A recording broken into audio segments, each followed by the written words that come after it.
What's up, everybody? Michael Walsh here. So this is a follow-up video to the one I put out yesterday, which was about cardio training, about endurance training for MMA. This video is about strength training for MMA. And I touched on in the previous video how, while I might have strong opinions about cardio training for MMA, I have much stronger, much more firm opinions about strength training for MMA. And the reason for that is twofold. One, I just have more experience and am more interested in strength training than I am in endurance training. But like I touched on, strength is a more general attribute than is endurance. And so what I mean by that is, yes, there are like physiological realities that are measurable when it comes to cardio and endurance. So your VO2 max just is a thing, and everyone has one and it can be measured.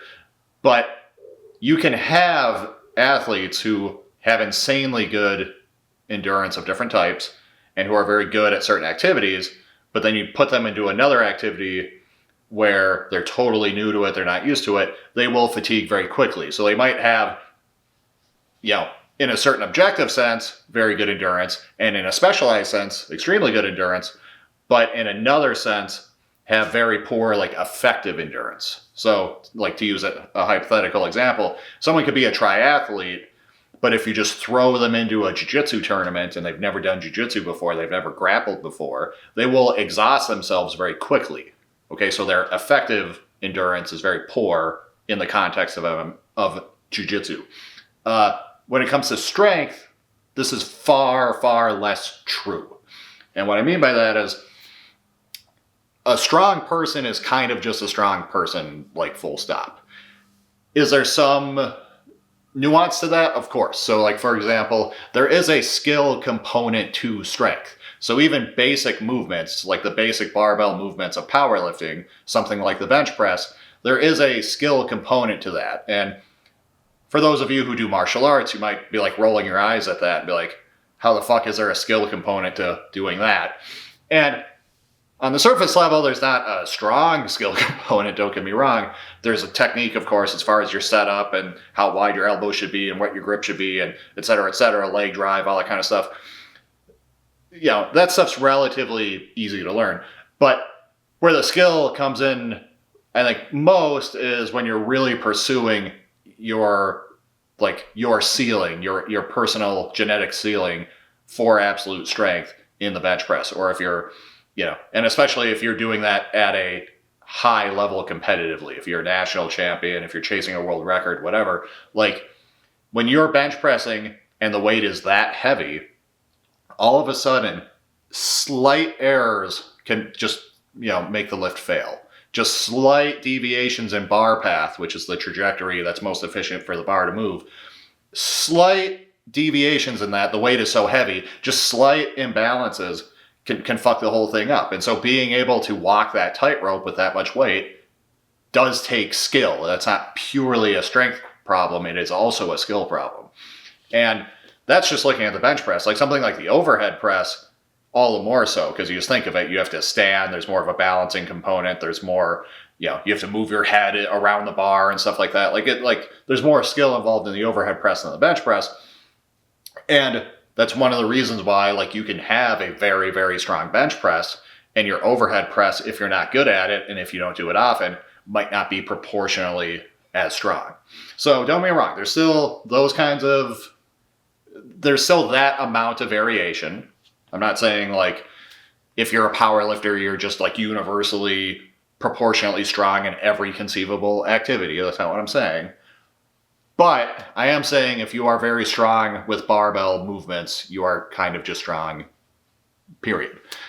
Because some people will, they'll swing the pendulum much too far the other way, and they'll kind of take the truth that I just outlined about how there is some skill involved and some granularity as far as how strength carries over to different activities. They'll run the opposite direction, and they'll say, oh, if you do things like bodybuilding and powerlifting, if you do gym activities, if you train with barbells, train with dumbbells, train with machines, etc., and build strength in those avenues, that's all well and good. That might build muscle and that might build specialized strength in those activities like powerlifting, but it's not going to build what they call functional strength. So you might have a big bench press or a big squat, but it doesn't mean you're going to be strong when you have to do real world activities like play sports or like move furniture or, do like physically demanding jobs like be a firefighter or work in the military, like whatever. Like that's the argument. Like if you want to be good at those things, you need to do functional strength exercises. And this is complete horseshit. Everything about that is inaccurate. It is a very incorrect conclusion about the limitations of like traditional strength training. And not to speak from authority too much, but just as someone who's done a lot of strength training, as someone who's known lots of people have done strength training, and I think as anyone watching who's done a serious amount of strength training and knows people who have, just know that that's not how it works. They know that if you're genuinely strong, and let's just concoct a hypothetical person here, who's very clearly strong under the barbell, but isn't, a world champion or anything, but is objectively very strong. Let's say this guy can, bench press 380 and squat, 590 and deadlift like 660 or something like that. Again, not like a world champion, but those are very impressive numbers. That guy is just going to be strong no matter what he does. It doesn't matter, again, if he's moving furniture. It doesn't matter if he's pushing a car. It doesn't matter if he's wrestling someone. He's going to feel like stupidly fucking strong in all of those activities. He's going to feel stronger than people who just do that shit, frankly. And yes, we've all seen the videos of like, hey, this bodybuilder tries to carry 1 million rice bags, and here's some African guy who does that all the time. Yeah, sure. Like there are exceptions where someone is so specialized that they, and again, that shit is like skill stuff at that point. It's mostly like, can you balance this weird thing and walk at the same time? Are you used to doing that? But broadly speaking, like even someone who's like a lifelong grappler who has, what they call a grappler strength, which is just the natural strength you develop from wrestling and doing jiu-jitsu your whole life that is separate from any weight room training. Like those guys just don't feel strong compared to like having to wrestle that power lifter I described. They'll still beat you, whereas you can beat the power lifter in a grappling match potentially. But in terms of like pure strength, when they tie up with you, when that power lifter like collar ties you or pushes you or grabs your wrist or whatever, or just like squeezes you, like it's gonna feel, there's gonna be so much more force, okay? And I think, again, people can comment or whatever, but if you've got experience with this, training and knowing people who train, like, support me here, because this is just anecdotally overwhelmingly obvious. It might not be obvious to people who maybe don't have these kinds of backgrounds and haven't done this kind of training, but to the ones who have, this is how it fucking works, okay? Now, that's like the topic of strength as a general thing covered. And, not to toot my own horn here, but like, you can go watch my old videos from this channel. I have a few videos of me lifting weights. I'm not a weak dude. I've always been one of the strongest guys at every fucking like MMA and jiu-jitsu and judo, etc. gym that I've ever trained at. I've always been the strongest guy there or one of the strongest guys there. Like, I've had friends like say things like that about me. Like, I have a friend, Jamie, who's a wrestling coach, and he did jiu-jitsu with me for years. And I remember on a Facebook post, he was talking to a fellow wrestling buddy of his, and he referred to me, and he said something like, Mike is pound for pound the strongest guy I've ever grappled with. Which I took as a great compliment, especially coming from a wrestler, not just a jiu-jitsu guy. And again, I'm not the strongest guy ever. You can go look at my numbers in my old videos. They're not bad, but they're not, world level or anything. But it's just basic shit. I came up powerlifting. My best friend and my brother both introduced me to powerlifting when I was a teenager. I've just always done barbell training. And it made me really strong when I did jiu-jitsu. And I've done everything else. I've done, I've fucked around with calisthenic stuff, functional training of all sorts of different kinds, kettlebells, etc., etc. It's always been the barbell. Like, It's, if you want to be strong, nothing beats the barbell. And don't get me wrong, I'm not saying like exclusively do barbell movements. I'm not saying there's no room for calisthenics. I'm not saying there's no room for dumbbells. I'm not saying there's no room for machines, But if you want to be strong, the barbell is the best tool, and the core barbell movements are the best movements.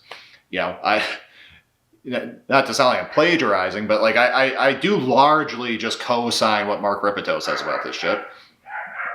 Dog barking. And if you want good books, just read his book Starting Strength, and read his book, I think it's called Practical Programming for Strength or something like that. He has the two famous books that he wrote. And the Practical Programming book is the one that actually gets into the weeds about how athletes should like incorporate barbell training into their programs. And again, I just largely co-sign that. And I will say, like most athletes I see, including MMA fighters, they're just not very strong because I can see the footage of them lifting weights and doing shit. They are not very strong. And the irony is that if they just did less shit and focused a little bit more on the barbell movements, they would be stronger and it would be pretty easy. So like, what I mean by that is, I'm going to try to not like shit talk specific people, but I'll just say this. I've seen lots and lots and lots of videos over the years of elite fighters training, doing their strength and conditioning work. And I've watched stuff that's been promoted by very famous strength and conditioning coaches in those spaces. And again, I'm not going to like shit talk specific people, but I'm watching this stuff and I'm like, guys, like, you're doing way too many movements, so you're not going to progress on anything, And I've again, I'm not going to name names, but I've like bought programs from famous coaches just to kind of see what their programs are, like see what their boxing programs are, MMA programs. Like I've done that in the past, and it's always this like cacophonous shit show where it's just like, I'm doing a different exercise every goddamn workout, which means I'm not going to progress. It means I'm not going to be like good at any of these exercises. They're often like goofy functional variations that involve coordination in weird ways. And in the end of this, like, it doesn't leave you with just basic good strength numbers, even though sometimes coaches will pay lip service to that kind of thing. So what do I mean by basic good strength numbers is like, this is a rough approximation, but like, if you are trying to be strong and you're an adult man, you should be able to vaguely deadlift something like twice your body weight to maybe like 2.5 times your body weight. You should be able to squat something like 1.75 to 2 times your body weight. You should be able to bench press something like 1.25 to 1.5 times your body weight. And you should be able to overhead press something like 75% or 100% of your body weight. Like, these are rough numbers, and it's going to vary on like how small or how big you are, don't get me wrong. And you might have really good numbers in one area, not so good in another. So your deadlift might be huge and your squat might be a little lower, and your bench press might be really good, your overhead press not so good. These are just rough guideline numbers. But if you can't do that shit, especially if you are a fucking professional male adult athlete and you can't deadlift twice your body weight, and you're not like full stop. Yeah, I don't even care if you're like over 300 pounds. If you can't deadlift twice your fucking body weight and you're a professional athlete and a grown-ass man, you are not strong. And it's not that hard to reach that number, is the irony. Like, you can do that while training your sport. You can do that in a pretty simple pared down program. And I'm not going to get in the weeds about the program myself. I'm just going to recommend, just go buy Ripito's fucking book on practical programming. And not to say he's the only authority on the matter, but he's just a very accessible one, and he gives very kind of simple, practical advice on this shit. That holds up because the truth of strength training is that it's pretty straightforward up until the advanced stage, meaning when you go from a complete novice to going through the beginner phase into the intermediate phase, strength training is just not fucking complicated. It gets tedious and complicated when you're trying to actually pursue your genetic limit, when you're trying to enter the elite advanced stages. if you're trying to be a competitive lifter. That is where it gets complicated and tedious and annoying, and you have to do all this problem solving. But if you just want to get like reasonably strong, if you want to get to like an intermediate level, it's very simple. It's not complicated, and it doesn't require a lot of movements or a lot of tools and implements. It mostly requires a fucking barbell, okay? And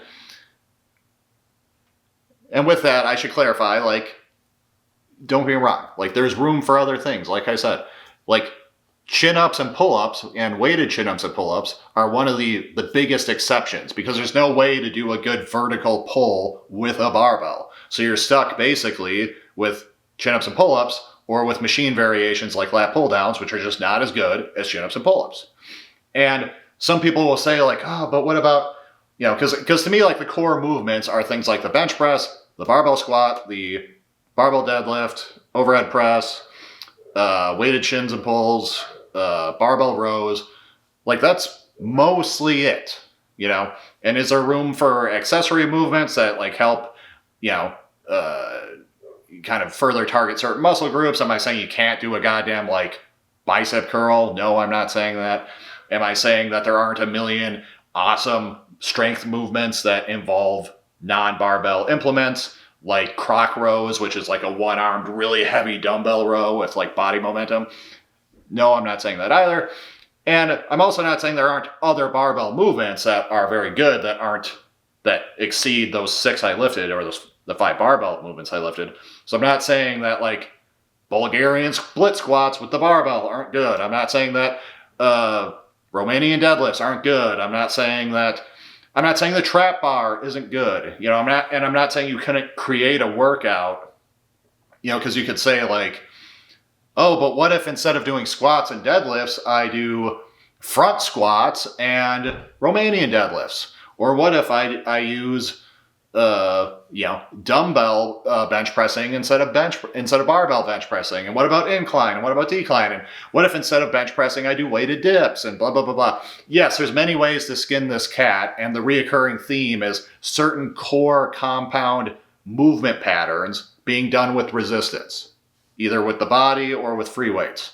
You know, and the best free weight implement typically is the barbell, because it offers the best combination of A, it's a free weight, B, it's like well balanced, C, it's one implement you're holding with both hands. It's not 2 implements that create more instability, and you can like load it very, very calibratedly down to like adding 2.5 pound plates, but even lower. Like, I've got micro plates that are like I've got like 1/4 pound plates. You know, so like you can, as opposed to something like pushing a car or like lifting an Atlas stone or something, which will still get you strong and still has like a functional quality to it. You can't load that nearly as reliably, and you can't measure progress nearly as reliably, and it's just more chaotic. Like, the barbell is just wildly more versatile and more applicable than any other training implement. And that's where I'm just like a barbell advocate more than I am a power lifter or a powerlifting advocate, because of course powerlifting is a sport of 3 movements, and you should do more than those 3 movements, including with the barbell. So like, you know, don't get me wrong, this isn't just like a powerlifting better than everything kind of video, but I am saying that if you want to be strong, kind of for anything, and specifically for MMA, use the fucking barbell and don't do all this other horseshit. Because again, like, you're going to get the pushback. You're going to get people saying like, but what about training in the transverse plane? And what about unilateral training? And what about this? And what about that? And what about this kind of strength? And is this muscle group getting enough? And what about this? And and people trying to imitate the sport, where it's like, you know, oh, I'm going to do a 1-arm landmine press like that. And I'm, you know, because it kind of looks like a punch. And I'm going to do it where I do this big movement where I load my hip and I jump into it, instead of just like, I don't know, doing plyometrics or doing like power cleans or something. And this video isn't about power training and about speed training and explosive training. So, so forgive that tangent. But again, the theme I see is people doing a lot of shit. It's just I'm going to assume a push-up position and have a kettlebell on the ground underneath me. And I'm going to drag it here with this hand and then drag it here with this hand and then drag it here with this. It's like, this stuff is pointless. like this is, you're combining different attributes. Because don't get me wrong, you need a lot of things to be a fighter. You need the endurance, which I covered in the other video. You need the skills, obviously. But you also need mobility. You also need coordination. Like, there's just shit you need to be able to do.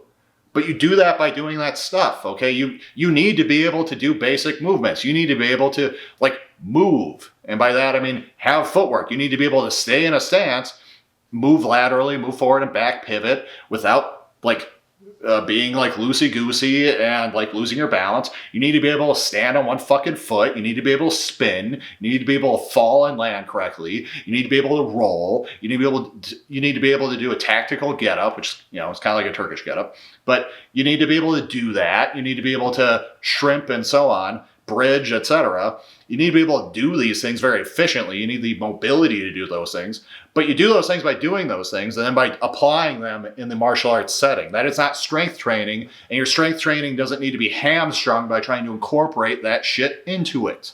Strength is general, okay? So again, if you're doing,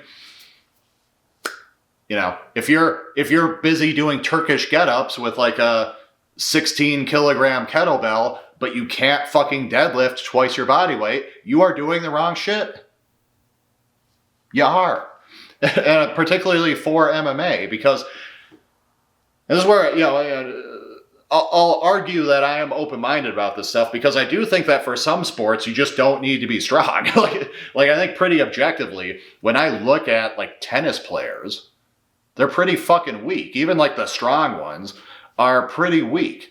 And you can argue like how much strength training they need. And I know that there's been a trend in popular sports where just, you know, they've been slow to integrate strength training. And when they have, there's usually been improvements. And we're seeing even in tennis right now, more implementation of true strength training. But nevertheless, even the people who are implementing it are still pretty weak by like barbell standards. And by weak, I mean, like even the people who are like squatting in tennis might still not be able to hit the kind of numbers, the kind of minimum numbers I describe. And if you don't need to be that strong, I'm open to you just not using fucking barbells. I'm open to you just using machines and push-ups and horseshit, because you only need like this minimal threshold of strength to just be competent enough as an athlete to be able to do your shit. But you don't necessarily need to be any stronger than that. So if something's maybe safer, more comfortable, requires less skill, etc., in order to get that very small amount of strength required, I'm all for it. Conversely, I'm open, of course, to like, yeah, but you might get better benefits if you get a little stronger. And if you want to get a little stronger than that, you do need the barbell. So I see both sides of that argument. But I'm not just like pathologically saying everyone needs to bench press, squat, and deadlift. But for something like MMA, where there is grappling involved, you need to be fucking strong to grapple. You need to be strong to grapple like at a high level. Like there's a strength component to grappling.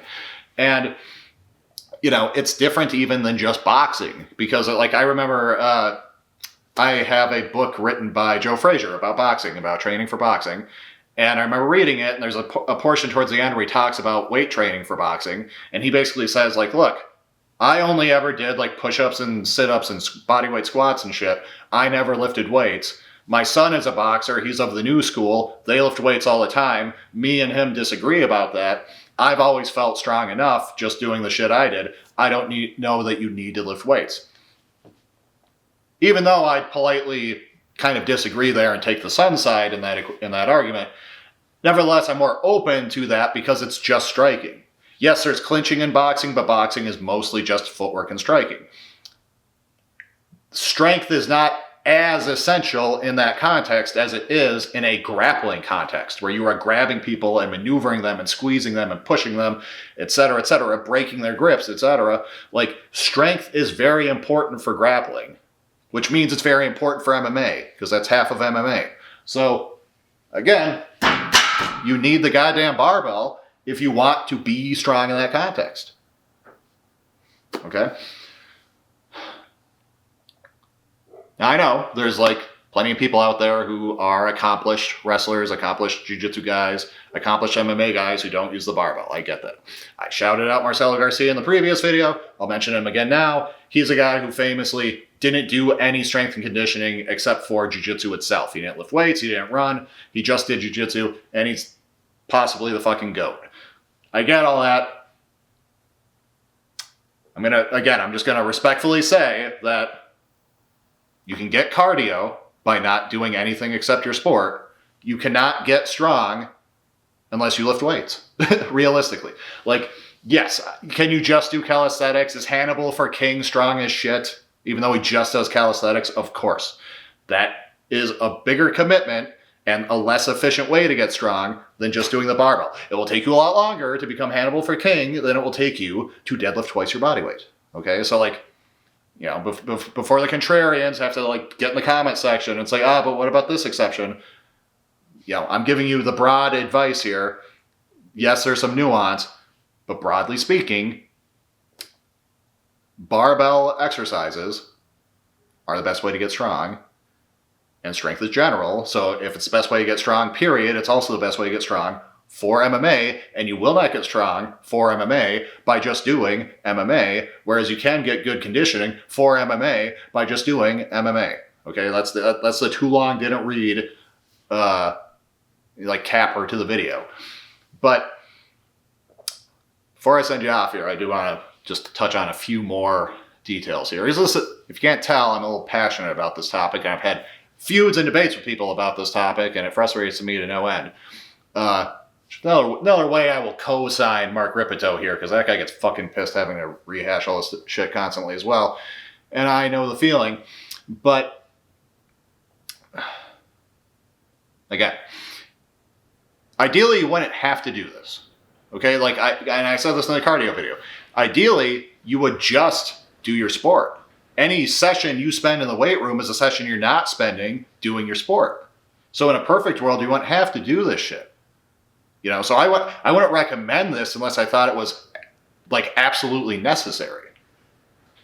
And that's why I don't recommend you do running and cycling and kettlebells and shit for your cardio, because again, that's just another session that's not your skill work, and not doing sport specific cardio in the form of like sparring and working the heavy bag and shark tank drills and etc. Stuff that actually builds sport specific cardio.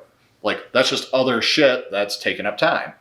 But you can't get the kind of strength you get from the barbell by just doing wrestling, by just doing boxing, by just doing jiu-jitsu, by just doing a combination of all of them in an MMA context. Like, you can't get the strength unless you do these things. So, like, it is what it is. Like I would recommend, if you are a fighter, more than anything for your strength training, focus on getting basic good numbers with the barbell. And the barbell is not, again, like can you do certain things with dumbbells? Sure. You know, by the barbell, am I also like including by implication the chin up and the pull up, because you can't do anything like that with a barbell? Yes, I am. But nevertheless, like, you should be trying to get a twice body weight deadlift. You should be trying to get a 1.5 times body weight, like, minimum squat. You should be trying to get, you know, a 1.25 at minimum bench press. You should be trying to get a 75% body weight at minimum overhead press. Like, these should just be things you're trying to get. And if you don't have those things, you have no business doing all the other shit that you're that you're getting off the internet or whatever, from whichever popular YouTuber, from whichever coach you bought a program from. All the other shit they're having you do, if you're not focusing on those lifts. Don't get me wrong, I'm not saying you can't do accessory work. I don't want the message here to be only do barbell work, don't do anything else. That's not my message. My message is the barbell work is the most important. And if you haven't ticked that box, if you haven't gotten those numbers, and the barbell lifts are not a main focus, or if they're not included at all, then you are fucking up. Then your program is fucking up. Your program is not doing you a proper service. Because what you need in order to get strong is to gain those numbers, to tick those boxes with the barbell. Okay? And that's anecdotally for me, that's for people I've trained with. Like, I've I've done some personal training with people I've done jiu-jitsu with. I've got them on strength training programs. I've given them advice on like what to focus on, and even if I wasn't training them directly, but just giving them advice on what to focus on, what lifts to do. And surprise, surprise, the fucking guys who are the strongest are the ones who are the strongest on the bar. Like a buddy of mine reached the limit of the video. Like a buddy of mine named Aaron, who I shouted out in the Bioneer video response I did back in the start of this channel.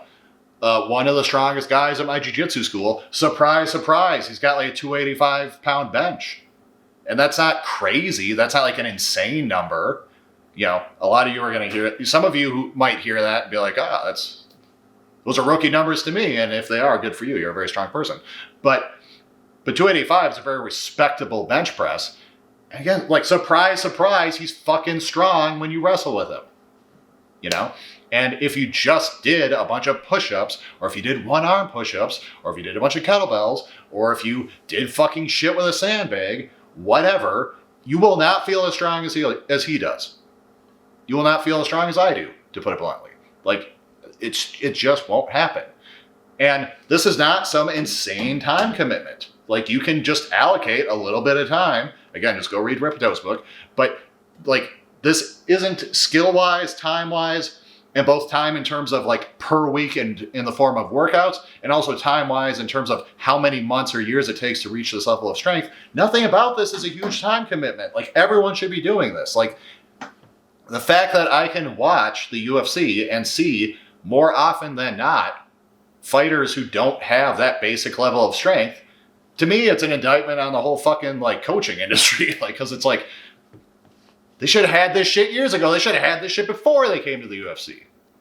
Like, you should get strong in less time than it takes for you to become, like, an 8-1 fighter who gets signed to the UFC early. Like, it should take less time to get strong. So, like, the fact that anyone is in the UFC and isn't that strong, it just leaves me scratching my head and saying, what the fuck? How are people not doing this? So, forgive the rant, that this is a ranting video. And forgive the fact that I'm not going to touch on speed training because, again, I don't have a lot to say about that. I don't feel very authoritatively about that. I mean, other than just recommending, like, yeah, you should probably do some plyometrics, maybe do some basic Olympic lifts or Olympic lift variations, maybe do speed work like bench pressing and deadlifting with bands, West Side Barbell type shit. Like, other than recommending that stuff and just kind of loosely recommending you work that in, I don't have a lot of recommendations. That's not my specialty in any way. That's not the thing I spend the most time nerding out about. So I'm not going to prescribe shit to people. I'm just going to say, like, look into it yourself. But when it comes, again, to strength training, I'm pretty firm on this. And I'm telling you, like, if you're watching this, if you're a fighter, if you're an aspiring fighter, if you're a hobbyist, whatever, and you're like, man, I want to be fucking strong. Like, I'm sick of rolling with guys and not feeling as strong as I want to feel. I would say, like, this is how you fix that. And it's not all the other convoluted bullshit. It's not all the functional strength shit. It's none of that. It's this.